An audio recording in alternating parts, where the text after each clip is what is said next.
இந்த காதல் பொல்லாதது, ஒரு காவல் இல்லாதது.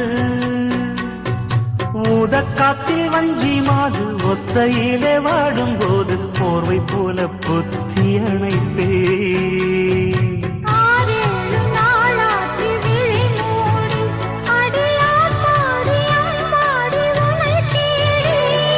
நீதானே மானே என் இளஞ்சோடி, உனை நீங்காது என்றும் என் உயிர் நாடி.